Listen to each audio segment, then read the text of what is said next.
دوستو، آج کے ولاگ میں آپ کو ہم وزٹ کروائیں گے مختلف ٹورسٹ پلیسز کا جو باکو کے بالکل قریب ہیں۔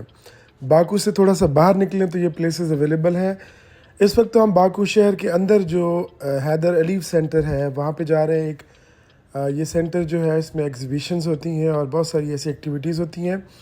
تو ابھی آپ ملاحظہ کر رہے ہیں کہ یہاں پہ دیکھیں کہ باکو کا جو مین حیدر علی سینٹر ہے اس کی یہ مین بلڈنگ ہے۔ یہ بڑی خوبصورت اور ماربل سے بنی ہوئی بلڈنگ ہے۔ اس کے اندر مختلف قسم کی ایگزیبیشنز بھی ہوتی ہیں اور یہ بڑا ہیپننگ پلیس ہے اور اس جگہ پہ لوگ آتے ہیں، ٹورسٹ آتے ہیں اور یہ بڑی مشہور جگہ ہے۔ تو اس کے بعد ہم مختلف جگہوں پہ جائیں گے، جیسے ہم سب سے پہلے یہاں سے ہم جو ہے وہ بی بی ہیبت ماسک جائیں گے۔ یہ میری کچھ تصاویر ہیں جو آپ دیکھ رہے ہیں جو وہاں پہ ہم نے لی تھی، اور وہاں پہ بہت سارے اسٹیچوز بنے ہوئے اس طرح کے، اور یہاں پہ بہت بڑا لان بھی ہے، بہت بڑا گرین بیلٹ بھی ہے جہاں پہ لوگ جاتے ہیں۔ تو یہ بی بی ہیبت ماسک ہے۔ یہ اس کے بارے میں یہ کہا جاتا ہے کہ حضرت موسیٰ کاظم رحمۃ اللہ علیہ رضی اللہ تعالیٰ عنہ ان کی یہ بیٹی تھی۔ یہ 13ویں صدی میں یہ بی بی ہیبت ماسک کو تعمیر کیا گیا، لیکن بعد میں اس کو ڈیمالش کر دیا گیا جب یہاں پہ سوویت یونین کی حکومت آئی، اور پھر اس کو بعد میں جب سوویت یونین کی حکومت گئی اور آذربائیجان آزاد ہوا تو پھر ریکنسٹرکٹ کیا گیا اس جو ہے وہ مسجد کو۔ اس کے اندر ایک مزار بھی ہے بی بی ہیبت کا، اور یہ کہا جاتا ہے کہ یہ حضرت علی کی اولاد سے ہیں کرم اللہ تعالیٰ وجہ الکریم۔ اب ہم جا رہے ہیں جی مڈ والکینو۔ ہم نے یہ جیپ ہائر کی تھی، بیسکلی ہم نے ایک ٹور پورا ہائر کیا تھا، ایک ٹور بک کروایا تھا جس میں پر ہیڈ وہ چارجز آپ سے لیتے ہیں اور اس میں لنچ بھی آپ کا ساتھ شامل ہوتا ہے۔ یہ مڈ والکینو ہے جی، یہ بھی بڑی معروف جگہ ہے۔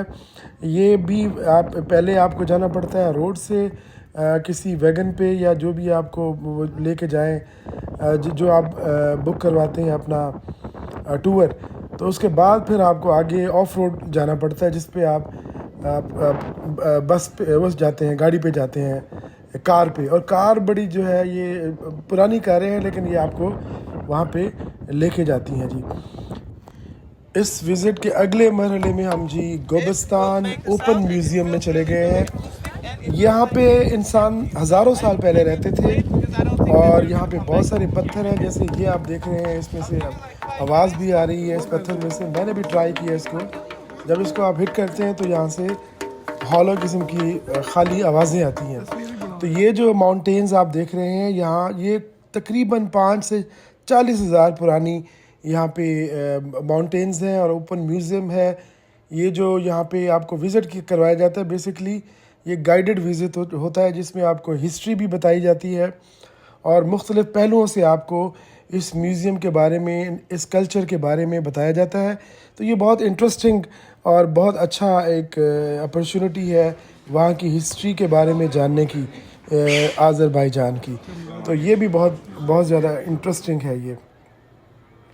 اب ہم پہنچ چکے ہیں جی، یہ بیسیکلی ماؤنٹین ہے جہاں پہ ہر وقت 24 گھنٹے فائر یا آگ جلتی رہتی ہے، تو اس کو فائر ماؤنٹین کہا جاتا ہے اور یہاں پہ لوگ آتے ہیں۔ یہ مت ہے کہ ہمیشہ سے یہ کئی ہزاروں سالوں سے جو ہے یہ آگ جل رہی ہے، کیونکہ آپ دیکھیں اگر ہسٹری آذربائیجان کی تو یہاں پہ فائر ٹیمپل بھی ہیں اور آگ کی پوجا کی جاتی تھی کسی دور میں۔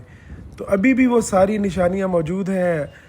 وہی والا کلچر تو نہیں ہے، اب تو اسلام وہاں پہ آ چکا ہے، لیکن جو ہسٹری ہے اس میں ابھی بھی وہی چیزیں آپ کو نظر آتی ہیں۔ آگ کا بہت زیادہ وہاں پہ اس کی ورشپ کی جاتی تھی۔ اگلا ایک ہم فائر میوزیم بھی دیکھیں گے، تو وہاں پہ بھی فائر بیسکلی ہم فائر ٹیمپل دیکھیں گے، وہاں پہ بھی ہم یہی دیکھیں گے کہ وہاں پہ وہ آگ کی پوجا ہوا کرتی تھی۔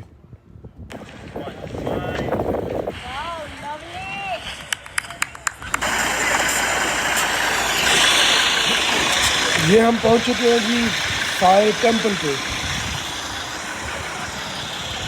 یہ اصل میں اسی جو آپ کے ٹور کا حصہ ہے، جو آپ نے پیکج لیا ہوتا ہے، یہ آپ کو نظامی اسٹریٹ میں وہاں پہ آپ کو لوگ مل جاتے ہیں جو آپ کو ٹور آفر کر رہے ہوتے ہیں۔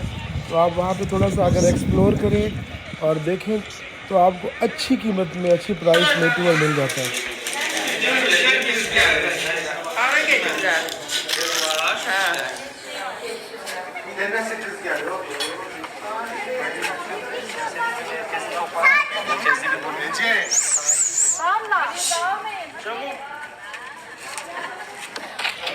یہاں پہ ایک چھوٹا سا میوزیم بھی موجود ہے ویسے بیسکلی، تو یہاں پہ آگ کی پوجا کی جاتی تھی اور اس کے حوالے سے بھی بہت ساری انفارمیشنز ہیں اور بہت ساری متس بھی ہیں یہاں پہ۔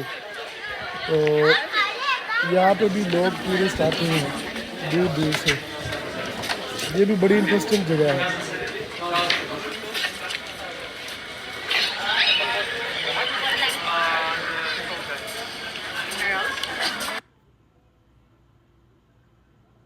اب ہم واپسی کی طرف جا رہے ہیں جی، آج ہماری فلائٹ تھی واپس جانے کی، تو ہم یہ بالکل مختصر سا ہم نے یہ ولاگ بنایا۔